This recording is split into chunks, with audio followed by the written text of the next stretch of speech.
माननीय विधायक महोदय, आप उनका माला पहनाकर उनका स्वागत करें, अभिनंदन करें। एक बार जोरदार तालियां। एक बार माननीय एमएलए साहब का अभिनंदन और स्वागत। कमाल सर में इकट्ठा हुए हैं। आज के दिन झुंझुनू जिले में सबसे ज्यादा प्रॉब्लम लाइट की है और पानी की है। लाइट तो बिल्कुल आती नहीं है। पूरे के पूरे मंच का एक बार दोनों हाथ उठाकर प्रथम पंक्ति से लेकर अंतिम पंक्ति तक एक बार जोरदार तालियों के साथ स्वागत और अभिनंदन। ये मंडावा विधानसभा जो किसी जमाने के अंदर पिछड़ी हुई विधानसभा के नाम से जानी जाती थी, विकास का कोई आधार नहीं था और उस पूरी की पूरी व्यवस्था को सुदृढ़ बनाने के अंदर जी जान से जिस शख्स ने सबसे ज्यादा मेहनत की, जिस शख्स ने इस मंडावा को एक आदर्श विधानसभा तक पहुंचाने का जो सफर तय किया कि पूरे के पूरे मंडावा विधानसभा के अंदर 70 साल में पहली बार राजस्थान के अंदर विधानसभा मंडावा के अंदर कमल खिलाने का काम नरेंद्र जी द्वारा किया गया था। मंडावा का चुनाव कोई विचारधारा का चुनाव नहीं है। मंडावा का चुनाव दो व्यक्तियों का चुनाव है और इस दो व्यक्तियों के चुनाव के अंदर अब तमाम लोगों को पता है कि मंडावा के अंदर हमेशा से सत्ता कांग्रेस के हाथ में रही, लेकिन आज बुआड़ के अंदर चौक के अंदर बैठे लोग जो बात करते हैं, माफ करना अगर किसी को बुरा लगे, तो लोग चौक में बैठकर बात करते हैं कि रीता जी मजबूत है। मैं आप तमाम लोगों से पूछना चाहता हूं कि रीता जी ने आज तक कोई चुनाव जीता है क्या? 2013 के अंदर रीता जी हारी, 2018 में रीता जी हारी। सवाल ये पैदा होता है कि रीता जी ने चुनाव जीता कौन सा? कोई चुनाव नहीं किया। और जब जब भी बात यहाँ पर चर्चा होती है, चर्चा इसी बात की होती है कि मंडावा के अंदर या तो चुनाव है नहीं, और अगर चुनाव है तो सिर्फ और सिर्फ नरेंद्र जी का चुनाव, अदरवाइज चुनाव नहीं है। अपने परिवार को गौरव है अगर तो गवर्नमेंट कर्मचारी अपना परिवार को गौरव रहा करे। आपा शानू कहा कर हमारा परिवार में साहब वो टीचर है, वो नर्स लाग रही है, आ लाग रही है। आज 4.5 साल में गर्दन झुका के खड़ो पड़ा। हमारे भी एक गवर्नमेंट कर्मचारी है, पतली कड़ी निकल लो, नहीं हो रहा तो थे बता दो। इसके लेके रहना पड़ रहा है अपने क्षेत्र में, अपने गांव में। हम उस माटी से बने हुए हैं जिस माटी ने इस तपोभूमि को सबसे ज्यादा शहीद और सबसे ज्यादा सलीब दिए हैं कि मली जो बदन पर बचपन में उस मिट्टी को नमन करूं मैं, और जिस पर कैक है गै लिखा उस पार्टी को नमन करूं मैं, और जो वीरों सैनिकों और शहीदों की महतारी है, ऐसी अपनी जन्मभूमि शेखावाटी को नमन करूं मैं। जिला प्रमुख सम्माननीय श्रीमती हर्षनी जी कुलरी आपके बीच मौजूद हैं। चाहूंगा अपने संबोधन के लिए एक बार जोरदार तालियों के साथ आप जिला प्रमुख का अभिनंदन करें, स्वागत करें। समय आ गया है कांग्रेस को विदाई देने का, हमारे विधानसभा से भी, हमारे जिले से भी और हमारे राज्य से भी। आप सब पधारे, इसके लिए बहुत बहुत धन्यवाद तहे दिल से।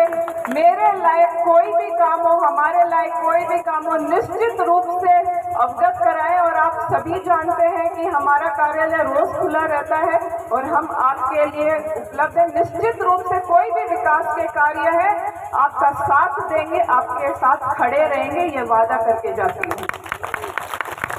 तो एक पैसा भी सैलरी के बेस पर इन्होंने प्रधान रहते हुए नहीं उठाया, एक पैसा भी उन्होंने विधायक रहते हुए नहीं उठाया। जितना भी पैसा विधायक कोटे के अंदर इनकी सैलरी मिली, उसका सारा का सारा पैसा सिर्फ 2 ही चीजों के अंदर, जीर्णोद्धार के अंदर लगाया, शमशान घाट की 4 दीवारी और कब्रिस्तान की 4 दीवारी। जब मंडावा के अंदर भारतीय जनता पार्टी की बात की जाएगी, तब तक निश्चित रूप से नरेंद्र जी का नाम स्वर्ण अक्षरों के अंदर अंकित होगा। और ये मंडावा के लोग चीख चीख कर कहेंगे कि इतिहास कांच के टुकड़ों का नहीं, उज्जवल हीरो का बनता है। इतिहास घास के तिनकों का नहीं, फौलादी तीरों का बनता है। और जीवन के संग्राम में जब हिम्मत के हथियार डाल दे, इतिहास उन भगोड़ों का नहीं, बलिदानी वीरों का बनता है। माननीय सांसद महोदय, ये आपसे मोहब्बत करने वाली जनता है। आप 2018 के अंदर भले एमपी बन गए हो, लेकिन यहाँ पर बैठे हुए 80% लोग ये चाहते हैं कि आपने ये काम अच्छा नहीं किया। 80% लोग हैं मेरे साथ, 80% लोग ये चाहते हैं कि आपने ये काम अच्छा नहीं किया। आपने हमें वापस गुलामी की उन जंजीरों के अंदर जकड़ दिया जिसे 70 साल से कांग्रेस जकड़ती आई है। आपने एक महिला रीटा चौधरी 3 बार चुनाव हार चुकी थी, उनको आपने एक जीवन दान दे दिया और वो वापस एमएलए बन गई। ये सारी की सारी प्रक्रिया चले कुछ भी हो, लेकिन अब ये जनता सिर्फ एक ही बात कहती है एमएलए साहब, एमपी साहब, और इस बात पर आपको गौर करना होगा। मुझे कुमार विश्वास की ये पंक्तियां कहने के लिए मजबूर करती हैं कि कुमार विश्वास कहते हैं कि किसी पत्थर में मूर्त है और कहीं मूर्त में पत्थर है, किसी पत्थर में मूर्त है और कहीं मूर्त में पत्थर है। लो मैंने देख ली ये दुनिया बहुत ही खूबसूरत है, जमाना कुछ भी कहे पर मुझे ये खबर है नरेंद्र तुझे मेरी जरूरत है और मुझे तेरी जरूरत है। वंदे वंदे बीजेपी बीजेपी नरेंद्र मोदी नरेंद्र मोदी। हमारे तिरंगे का भी मान सम्मान बढ़ा है। जिस तिरंगे को यहाँ जलाते थे कुचलते थे उसका आपने देखा यूक्रेन का जब युद्ध हुआ, जिस बिल्डिंग के ऊपर जिस भवन पर तिरंगा लग गया वहां बमबारी नहीं हुई।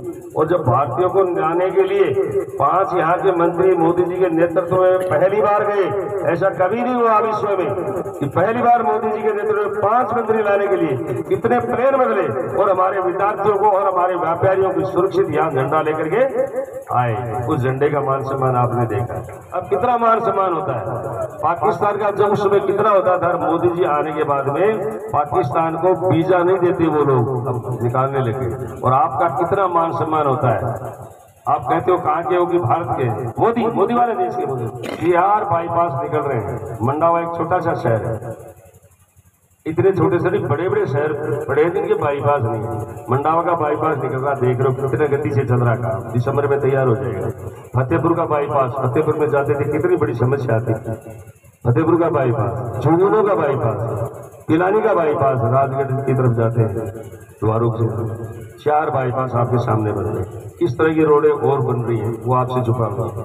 सबसे बड़ा ऑक्सीजन प्लांट कोरोना के अंदर राजस्थान में झुंझुनू बीडीके अस्पताल में लगा, सबसे बड़ा ऑक्सीजन प्लांट। और इधर कांग्रेस सरकार की बात करें तो आपने झूठा वादा करके सरकार बनाई। इतना झूठा वादा युवाओं के साथ, इतना धोखा साहब। 17 पेपर लीक, बच्चा परीक्षा देकर आए, बाहर निकले की पेपर लीक, आपको पता है। और झुंझुनू जिले की कितनी भर्तियां पुलिस में टीचर्स में सबसे ज्यादा होती थी, अब की बात 10% भी नहीं हुई, क्योंकि पेपर उन्होंने बांटे और वो किन जिलों में बांटे वो आपको पता है। सब मतलब झुंझुनू जिले की तो इतना पीछे पड़ी हुई है कांग्रेस सरकार जिसकी कोई हद नहीं है। आप खुद सुन रहे हो कैसे कैसे महिलाओं के साथ किस तरह से बलात्कार होते हैं, किस तरह से अपराध हो रहे हैं, किस तरह से गुंडे आकर के हाथ पैर तोड़ के गाँव में जा रहे हैं, ये किसी से छुपा नहीं।